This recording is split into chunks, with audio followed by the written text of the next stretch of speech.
Welcome back to a new and fresh episode of this podcast.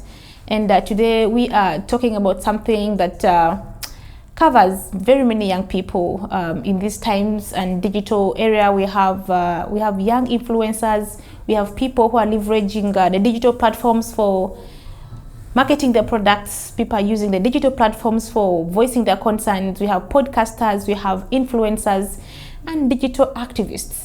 But what does it mean for you as a young person who is always online and using the digital platforms as a tool to better yourself? We've seen artists losing their hard-earned work to copycats. We've seen influencers losing their hard and well-curated stories to bloggers who just want to pick from what the others have investigated and invested their time on. So today, to talk about this topic of intellectual property is an expert. She's a friend. She works with the Ministry of ICT, and she is, I always call her the IP lady, the intellectual property lady, Miss Shirely. You're welcome on the show. Thank you, Ruth, for having me. I'm glad to be here. It's been a long time coming, so I'm really excited. I know. Yeah. So for purposes of us to get to know who we are speaking to, could you tell us just a little gritty thing about yourself? What excites you as a person? Like something for us to put the face to the name and to the professional career. Oh, wow. Thank you. What excites me, I may go a bit wild. Yeah. So. I'll keep it a bit professional. Called Shirely Gladys Nachejwe, like you've mentioned, and I work with the Ministry of ICT and National Guidance. I'm an intellectual property specialist, and I do support innovators in things to do with IP awareness. So intellectual property is IP. When some people see IP, they think about internet protocol. So it's intellectual property for IP this time around. And we work a lot with innovators, especially with the innovation hubs that have been established by the government regionally, as well as nationally. Yeah. And back to what excites me when I'm not working with young people, innovators, I love dancing. I love hanging out with friends and family.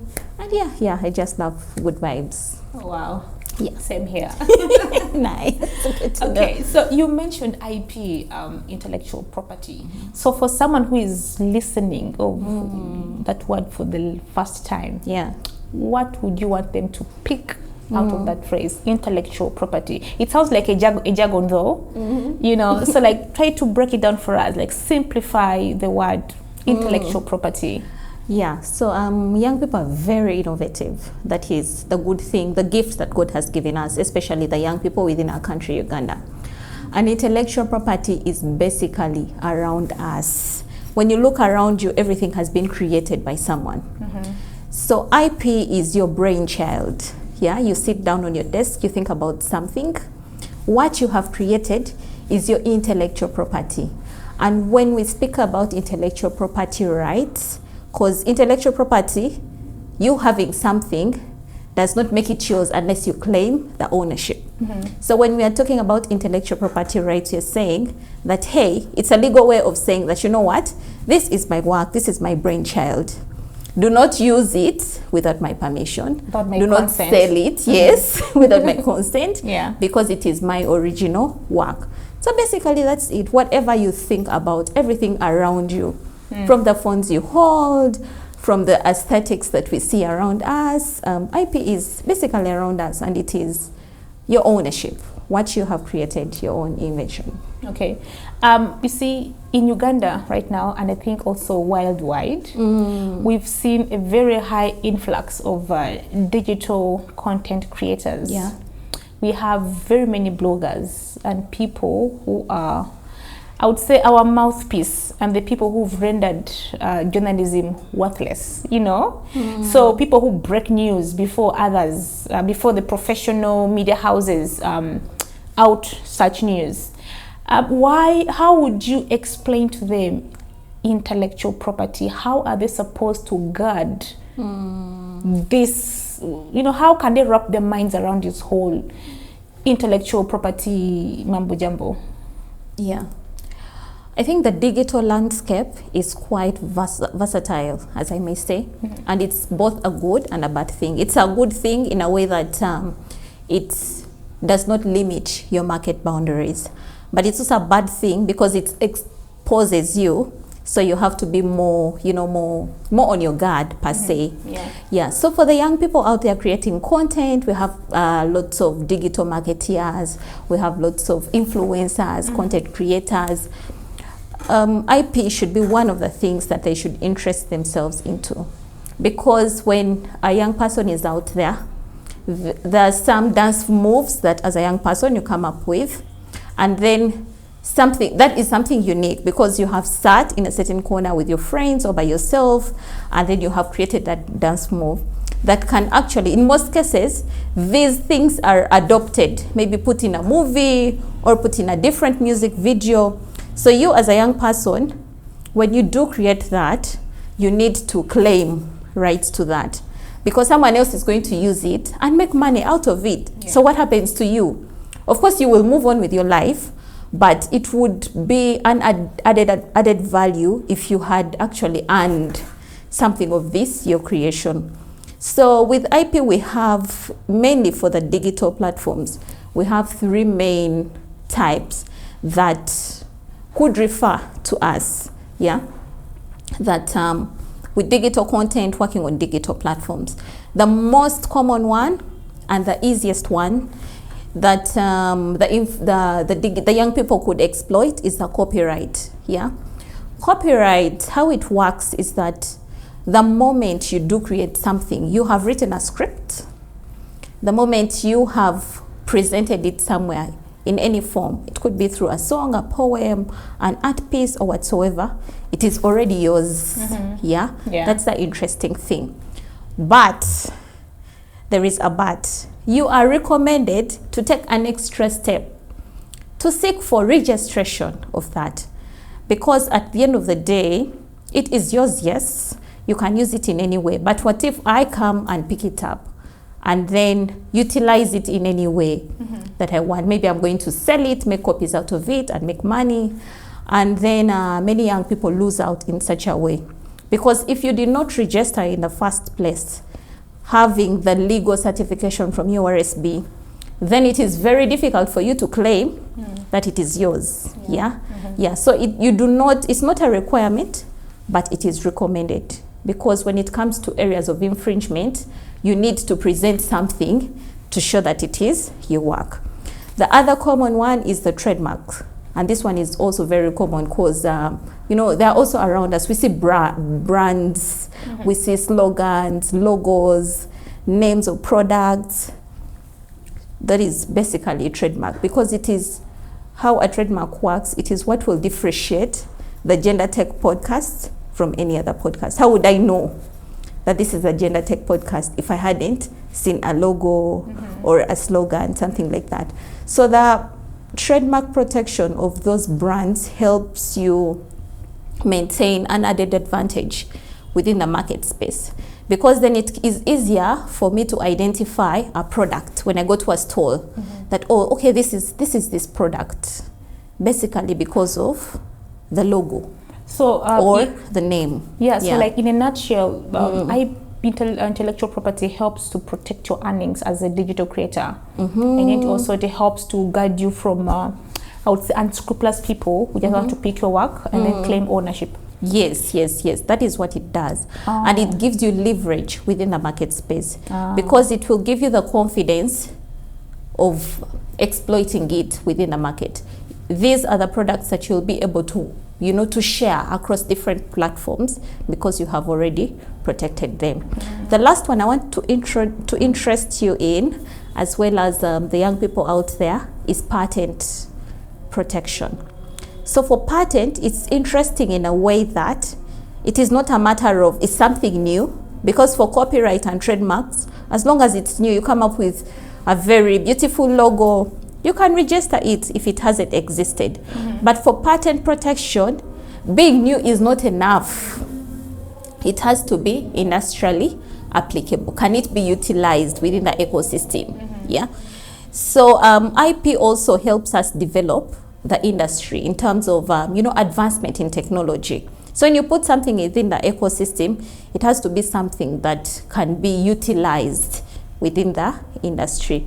And then for patent protection, it needs to have an inventive step. Wow. Yeah, yes. That's very technical. What's that?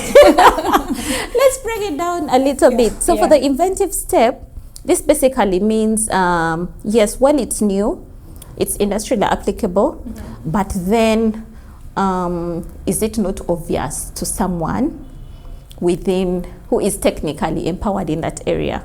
Yeah. Myself and you, we are putting on specs. I'm going to use that example. Yeah. So, when you get your specs off your face, you fold them. You would imagine that there is actually someone who has protection over that folding. Because we've seen those ones who wear them from here. We've seen those ones like the different designs. Yeah. So when you're registering for protection, you're like, okay, now, so is it obvious that that when I fold them, should they fold like this? We've also seen those ones that fold in the middle, like you fold it and then you fold it again. Yeah. So all that is IP. Those are people's ideas. Someone sits and is like, okay, now this will be more convenient to carry, something like that. So that is how IP works. So that means I cannot invent specs that fold in the middle because it has been patented by the initial or the first time creators? You can if you are adding something onto that. Yeah, because the whole aspect of IP is, can we improve on what is already existing in the market?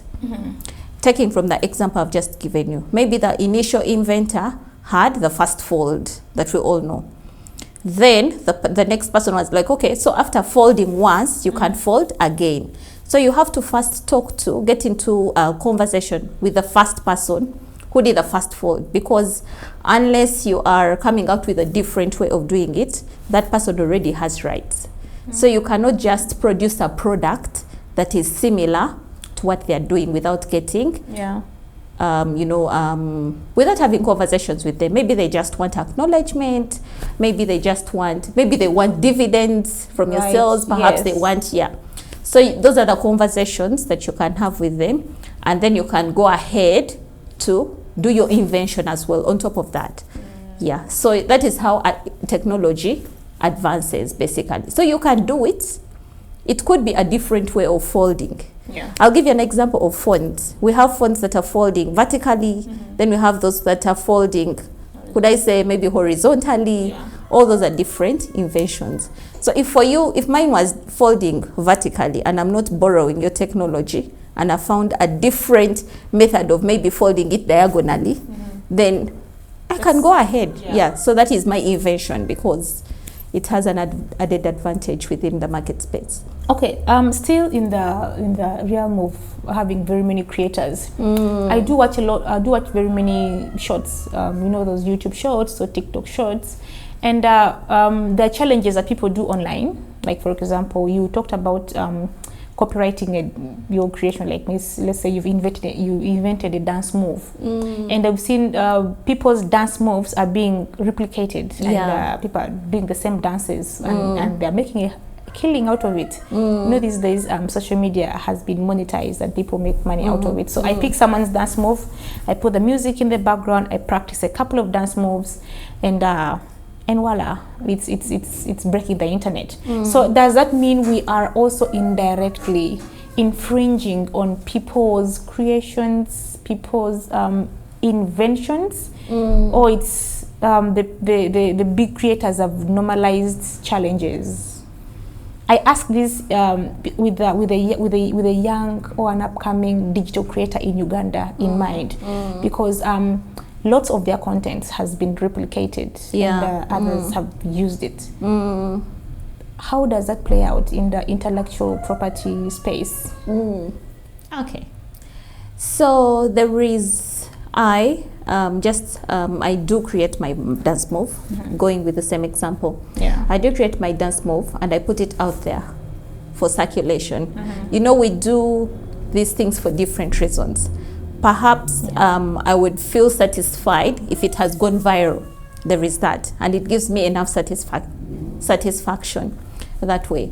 But then there are others who are like, okay, yes, going viral is not enough. If you're going to use my dance in your music video, can we first have a conversation? And if it is very unique, because sometimes we also claim work that is unique, that is actually not unique.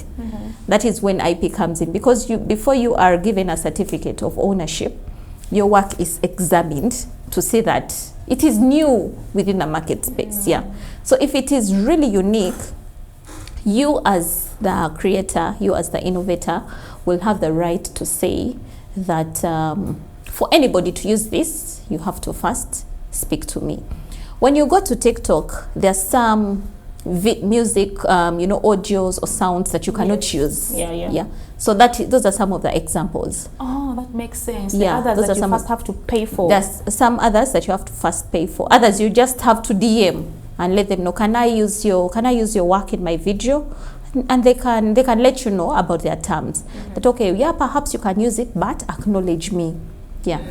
So what happens is that with the digital world, it is a bit blur, because sometimes many young people actually infringe on other people's rights without knowing. Since it's online, we think that it's free. We keep sharing because it's online. We believe that it's free. But what we say that if you don't want your work to be used freely, to be exploited freely, then you use those measures. Don't make it freely, downloadable. Don't make it freely, accessible. Put those closures so that before someone uses it, they have to get to you. And then there is also another way, a very simple way. If you have your work, you can even put a watermark. So that by the time I use it, I'm not going to remove your watermark. So it doesn't matter what you use it for. The watermark is still there. The watermark is going to remain there. So if I'm contented with just being viral, at least whoever watches my work will see that this work has been created by the Gender Tech podcast, because the watermark is there. And then the other ways that we do advise people, if you believe that your work, you want to retain credit to your work, you also can put a small note of copyright. We've seen those. You write a circle and then a big ball. A big ball and then a small C in that big ball, and then you put maybe the year, maybe copyright 2025, the Gender Tech podcast. All rights reserved. All rights attributed to such measures help, so that by the time someone uses that work, they actually do know that this work belongs to someone. It cannot freely be utilized. I've seen that around, and then I've also seen people using songs that are not theirs and then putting a disclaimer that I own no rights to this particular song. I think that's also that helps. Is also there you're actually protecting yourself, because they might come for you. The economies that are bigger than ours, and people take some of these things very seriously. So you writing that I'm not claiming any part of this work, you're kind of trying to play it safe. You're like, in case they come for me, at least I did say I didn't claim. Right, I already stated I'm not claiming. So whoever the owner is, because sometimes we don't even know who the original owner is. So whoever the owner is, they will be comfortable that nobody out there is claiming my work. So even though they came to you, they're like, but I didn't say it's mine. It's already noted there that I'm not claiming rights. And then also, again, in the era of digital creators, most of these creators inspire very many young people. And because of that inspiration, they get carried away and do voiceovers on is it voiceovers or like those voice locks on their clips, on their videos, or they use their songs in their other creations. So how does inspiration, like me using your work out of it because you inspire me, how does that translate into infringement? Like at what point does inspiration turn into infringement? Okay. Yeah, because I mean, it's quite interesting. Like you as someone who is posting, you're coming from a good place. So like, Shirley inspires me. Shirley does ABCD. Let me use some of her work to do. Like you're not even thinking of the aspect of it getting monetized, but like it's good vibes. Okay. So inspiration and infringement. I think it is okay for me to be inspired by your work. But it will not be okay for me to copy everything that you are doing. Then that becomes infringement. Because I mean, it's duplication. So why are you duplicating what I'm doing and claiming it to be your own? So that is where the infringement comes in. But if, for example, I wanted to get an example. Maybe we'll go back to the example we're using earlier on. I've seen a video online, of a young person, and then they are having a podcast. Yes, then I get inspired. So what you would do as a young person is you do not, when you want to claim rights to a certain work, it has to be 70% yours, because that is when it is yours. So you have been inspired and you're using 30% as the inspiration, and then you're adding your own twist, you're adding your own twerk. That is when you will not be infringed. But then if I copy everything, I have seen a very brilliant logo, bright, colorful, and then I copy it, then that will be infringement. But then if I'm maybe inspired by the colors, I can use the colors, because you cannot claim rights to colors. I have been inspired by the colors, the way you put them together, and then I use that as an inspiration to come up with something that I can call my own. So it's about how much have you put in for you to claim the work. Basically, that is it, yes. So as long as you do not have 70% of the work, it is not your work.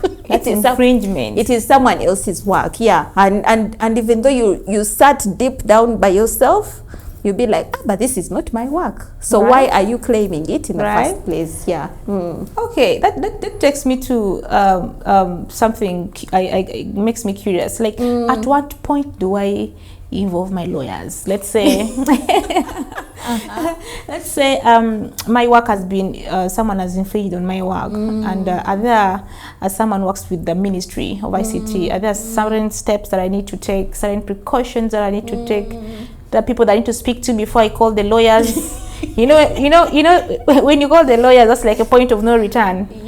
It's actually a point of no return, and in most cases it's a lengthy process, and it's expensive and hectic. So you need to have the resources, you need to have the time, and it's also restraining. It takes out the energy out of you, from experience anyway.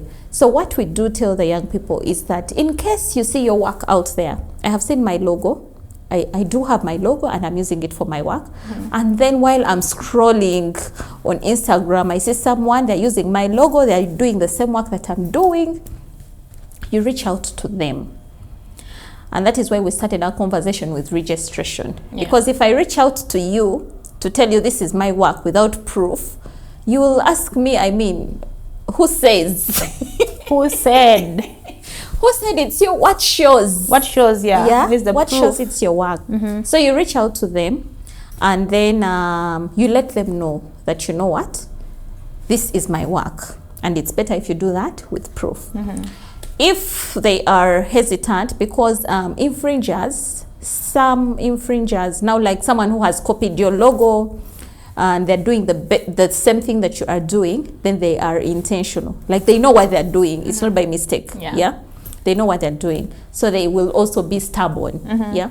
So if you reach out to them and then they are not cooperative, there is what we call a cease and desist letter, and these are available online. You write to them formally, because by the time you involve the lawyers, you need to show evidence that you have tried these other processes and they have failed.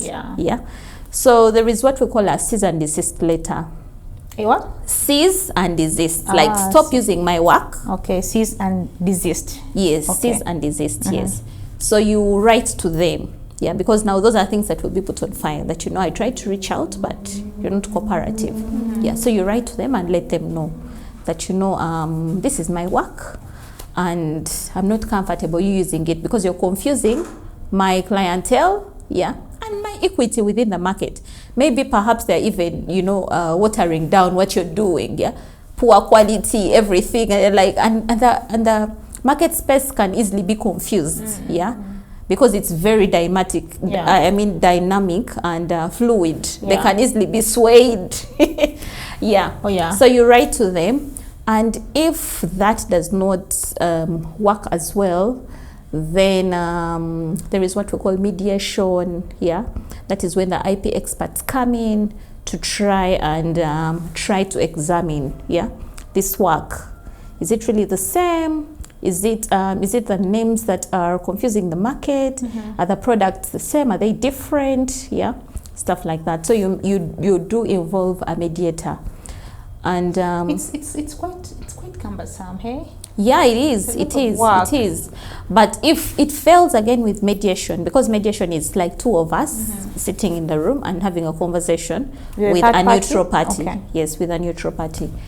Then, well, if that has failed, then you'll have to take it up with the law, with the courts of law, because you could be losing a lot of money doing, the same product. You're competing within the same market, but someone is just duplicating what you're doing. So, and this is something you're passionate about. Yeah. So, you have to take it up with the law if they have failed to cooperate. Yeah. Wow. Concerts, people hold concerts. Celebrities always hold concerts. And for some of us who do want to always stay home, I can imagine. Yeah, like people hold concerts and some are recorded live. But you realize that there are people, bloggers, like the artist has the official, let's say, YouTube channel or a social media channel that they are using to broadcast that particular concert to their stay-home fans. But again, then there is this person with a good camera who has a good following online. Yes. Is using the same platform to broadcast the same concert. How is there a way the big tech like the YouTube and Meta is there a way they can use to track down these other, I would say, duplicate accounts that are broadcasting the same work? Because at the end of the day, the views are going to go high, and those views will translate into money, and then that's like dividing income for the other person who orchestrated the work. Yeah. Actually, thank you for bringing up that, because I had forgotten it. It's one of the things you are supposed to do before you involve the courts of law. You can write to the platform owners, say YouTube, and say, you know what, this person is using my work, of course with proof. Yeah. And because they do have access, they also have their procedures of they can actually take that account down. We've had examples within our market space whereby accounts are closed, or blocked for a certain period of time, because of infringement on other people's rights. Work, So those ones that stream live unauthorized. Because followings are monetized. Monetized. Sorry about that. Followings are monetized. So it's a form of currency. And then in most cases, the quality is not as good as the official quality. Exactly. So... And that compromises someone's brand. Yes, someone's brand. Maybe you put them there and the makeup is flowing, you've taken in the wrong angles. Exactly. It's very frustrating for the musicians and all. And they're always fighting with such instances. But for them, now what they do that they're also supposed to take the same procedure. First get to the person and let them know that, this is not allowed. I'm not comfortable with you sharing my content without my authorization. And then you get to the platform owners. If it's not working, you go to the courts of law.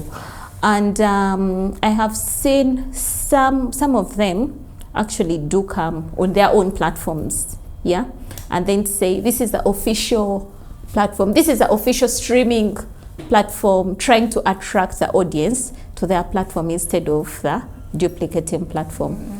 It's a bit frustrating, but as a country, I believe we are also making some progress in line with how do we curb such instances, trying to ensure that accounts are verified, because if you have a verified account, then you cannot just jeopardize your reputation by posting, content that is not of a certain quality and stuff like that. Yeah. Okay. And then, I always like asking this to my guests. We are now in the era of AI, and everything has been, everything speaks to artificial intelligence.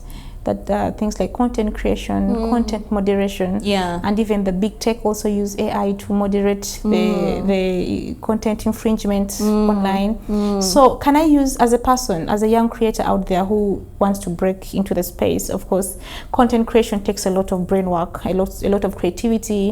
You're a young person who hasn't harnessed your power of creativity yet.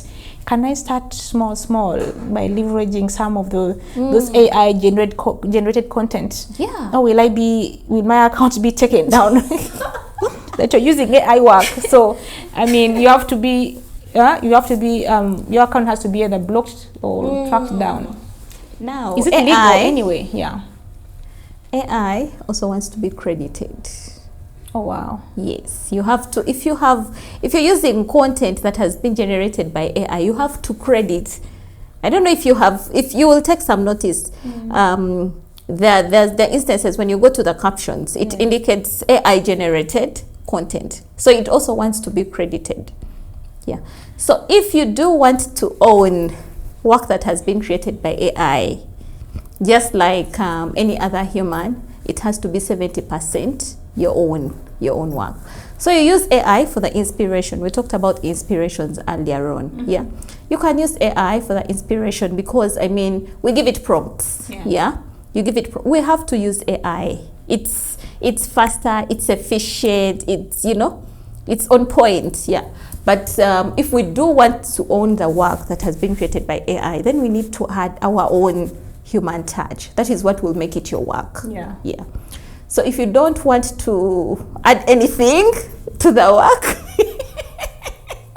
download, post, then you have to credit the AI. But if, and we have a number of tools that do these things. Things like Canva, you can create something in Canva, something very unique, but it doesn't, those are where the prompts help, yeah?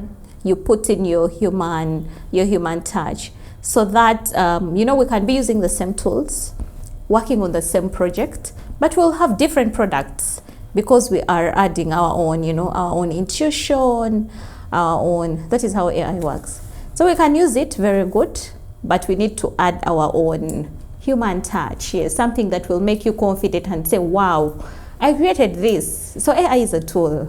And it's a very good, efficient, needs smart accreditation. Oh my goodness. Yes, if you use more than 30% of AI work, then you have to credit.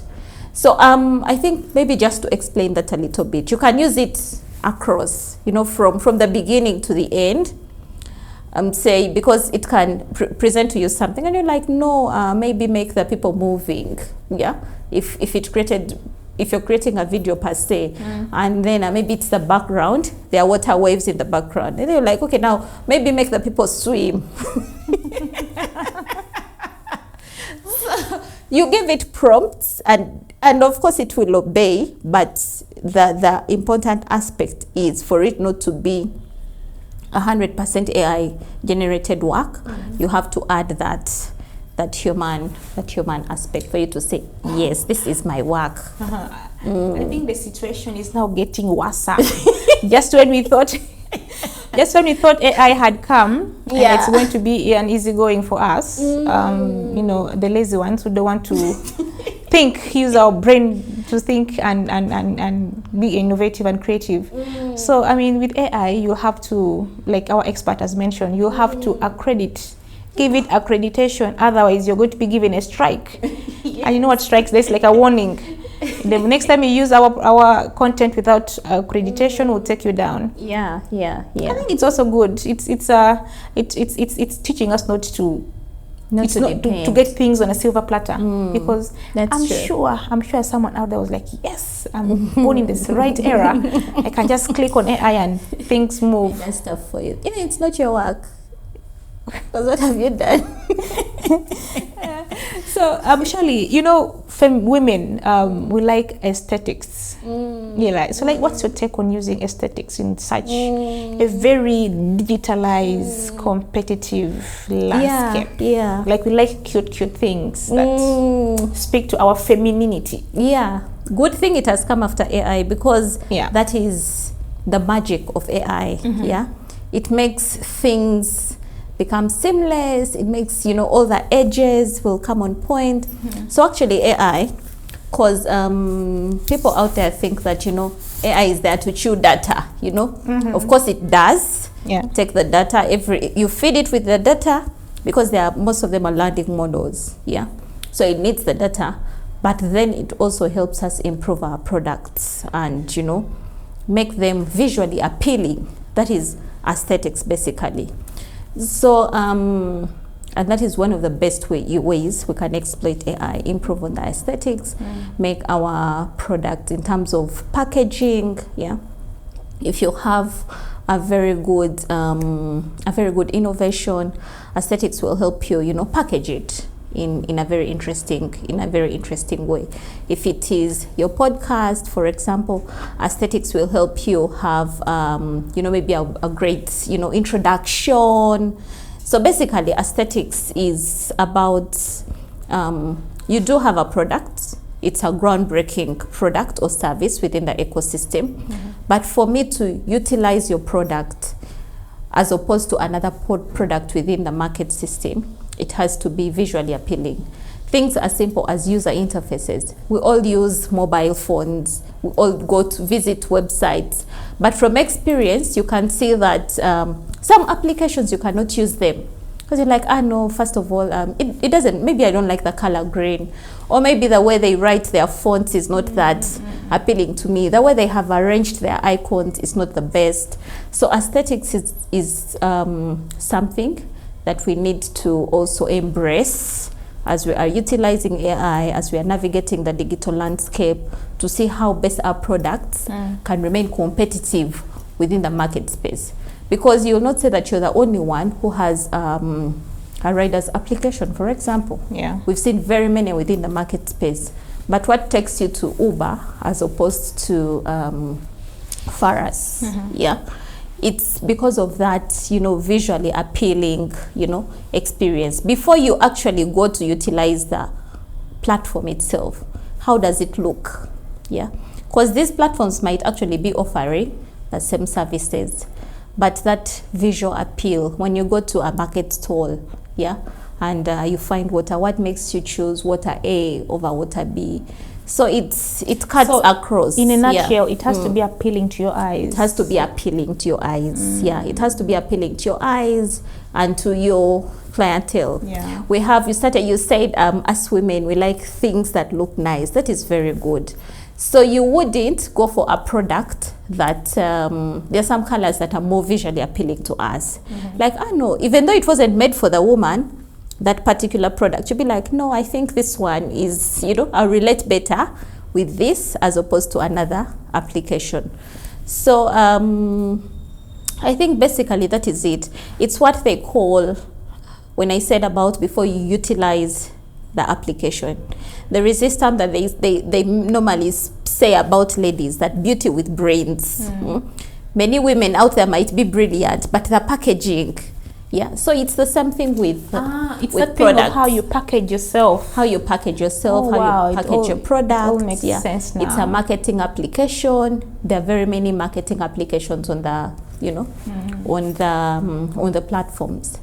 But how does this one come to you? Is it the way they send you the adverts that is catchy? Those personalized adverts, that actually speak right to you, even though something you're like, no, I can do without it, but because of that visual, it's like it's calling you. Like, hi Ruth. Like, pick me. When was the last time you went to the gym?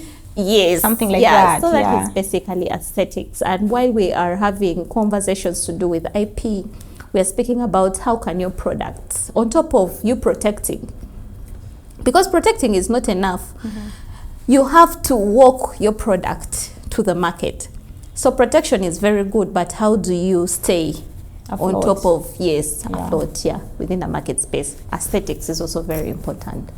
That speaks to branding. Yes, and that branding also takes us to our next point of discussion, like how can I make my brand stand out apart from aesthetics and apart from having the patent, the trademark, and then having intellectual property all over the product. Like, how do I make it stand out, especially for a young digital creator out there who wants to venture this digital content space? Well, I think it would be basically to do continuous development of your product. Because the trends keep changing. What people wanted 5 years ago are not, even you as an individual, it's not the same thing you want today. So identify what is the in thing right now, and then you improve your product along those lines. That is how some of the products, we could say some of the products that were booming 20 years ago are no longer in the market space, and you're seeing new products. But then we're also seeing products that have been around for over 30 years. But you do use them because they keep on improving. If 30 years ago what was important was for me to have just a mobile phone. So now I need, headsets. I need maybe a power bank. I need, so it's this particular brand, for example, but it's having different products according to the needs of the market space. I'll give us a very basic example that has really broken ground within the market space. Disney, they started with just a cartoon, but now they have a whole streaming platform. They have, they do have clothes. They have, I don't know if they have shoes. I haven't seen the shoes yet. Shoes, they have but toys. they have toys. They have those cute headbands. Yes, those cute headbands. It's because of what is the in thing? What do our clients want? And it is easy to know what your clients want, because that is the beauty about digital platforms. You can just search trending. What is trending 2025, and then you'll see what people are wanting. So instead of moving with the chase, it's very good to move with the chase, but use your product to innovate along those lines so that is what will keep your brand out there, and then diversify in products. You shouldn't stick to doing one item. Most of the leading corporations that we are seeing within the market space diversify. People go as deep as making boxers. You're like, but I thought these guys were into football. I mean, so so diversify. If it's gadgets, and that is how brands like just keep out there, so that someone will hold a bag for that brand, they'll put on glasses for that brand, like everything. So if your clientele, maybe for them they're not into bags, but you have another product that will attract them, and that keeps you in their faces each time. So by the time they see you, maybe you have a new application online, they're like, it's more familiar. There are two applications on the platform offering the same service, but because this is more familiar, has been in your face all the time, you will trust it more than a new brand in the market space. I think consistency also helps. See how I like how Apple has been very consistent. When we had just started using Apple products, they would give us a phone with the charger and a cable. Those days. By this time you just buy a phone and does it have a cable? add a cable, but you have to buy the charger independent. If you want The like a watch, accessories. the other accessories, you have to buy them. But people still, they're costly, but people still buy. I think, and you ask yourself why. Why? I think it's because they've always been in our faces. They've proven that they are a big deal in the telecommunications industry, and then the updates are always swift. Yes, yeah. And then still speaking about Apple and the accessories. Now there are smartwatches. So while they are doing their research and these, these designers of these devices are like, okay, now, so not everybody wants to move with their phone all the time, or maybe your phone is in the bag or somewhere, but you always have a watch on your wrist. People are always putting on watches. So can we bring these services closer to them? So those are some of the reasons that some brands keep within our faces, because they keep finding out what are our needs, what are the things that we can do without, and then they give you that product. So you will need it. We need to keep thinking and innovate around those areas. Innovate. That also reminds me, as we come to the end of our conversation, you see, phones always have updates. So the more you keep updating yourself, the more you keep staying afloat, and the more it makes your product or your service enjoyable and smooth for I would say consumers to use, and that makes it easier for you as a creator or as a person who is trying to break through the digital space. It makes it easier for you. It makes it easier for people to trust you, because when you're consistent, your work is validated. You're not infringing on people's work. Your work is copyrighted, patented. Those your IP terms. So, Miss Shirely, as we come to the end of this conversation, what would you tell a young creator out there? I know we've hinted on this already, like this young person who is trying to come and has like a product that they want to launch on a digital product. Let's say a conversation, or let's say a comical show.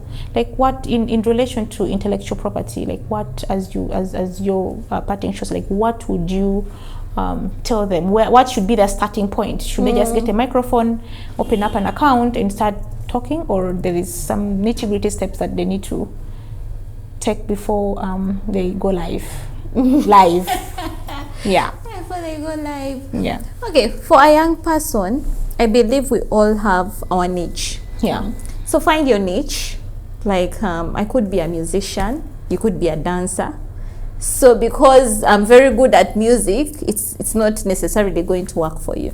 So just find your niche, and then innovate around those areas. You're a very good dancer, yes, but you're not going to be dancing for other people for the rest of your life.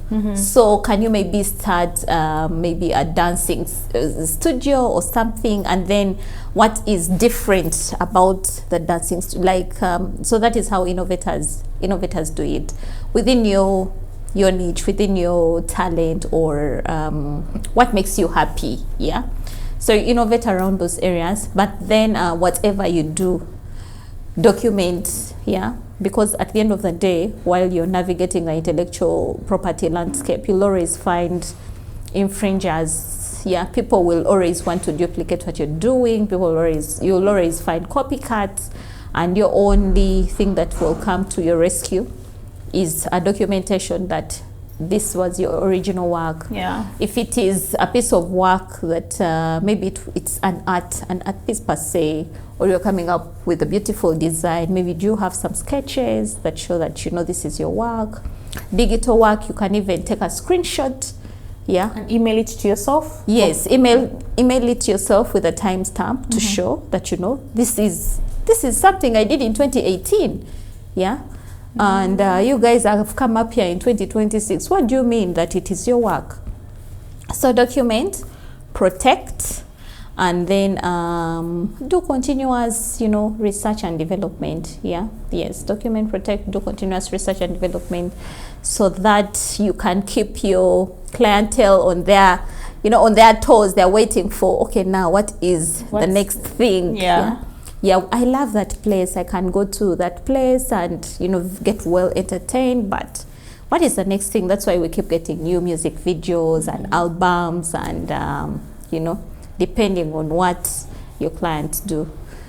Yeah, basically that, and let us utilize AI for the better, not just copying it, but using it as an inspiration for us to put our products or services to a certain standard.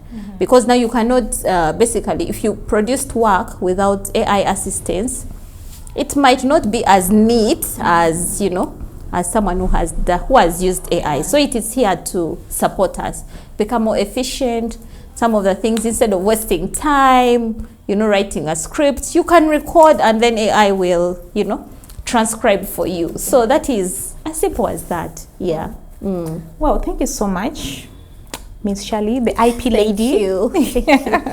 Thank you. Yeah, so on set I had Miss Shirely, I call her the intellectual property expert. She has been telling us issues around intellectual property, and as we as young creators and upcoming content creators, and the skill set we can use to ensure that our work is not infringed upon, and also to ensure that our work is not copied by other people. And then also to a young creator out there, really, I mean, before someone steals your craft, content creation is very difficult, right? And for someone to have something substantial out there, it takes a lot of brain work. So it's always prudent for you and for me to protect our work. The different environments, the different spaces that give you opportunities to get this work protected and patented. We have the URSP. You can just walk into the innovation hub in Nakawa, right? Yeah. And then speak to someone and how you can protect your craft and protect your work. And it was a very insightful and interesting discussion. So if you don't want the lawyers and the police people to come for you, stop copying people's work, stop infringing on people's hard-earned and well-crafted work. And I'm sure we'll have an environment where everyone is leveraging their own work, and there will be no court battles of, so-and-so did ABCD. Yeah. And thank you so much again for taking us through that very important, and again, like I love saying, timely discussion that has helped us understand intellectual property, the do's and the don'ts, the steps, and what young creators can do to ensure that their work is protected and vice versa. Until then, it was me, Ruth Atim, your host of the Gender Tech Podcast. If you love this episode, don't forget to share with your friends, your family, your fellow content creators, your digital marketeers, your influencers. Let them listen and get to know how they can protect their work online. We are on all social media platforms, on YouTube, on Instagram, on TikTok. Please follow our work. We're also trying to create amazing work. Follow our work, like, subscribe, leave a comment. It's your comments that make us better our craft. Until then, it's me, Ruth Atim. Bye-bye.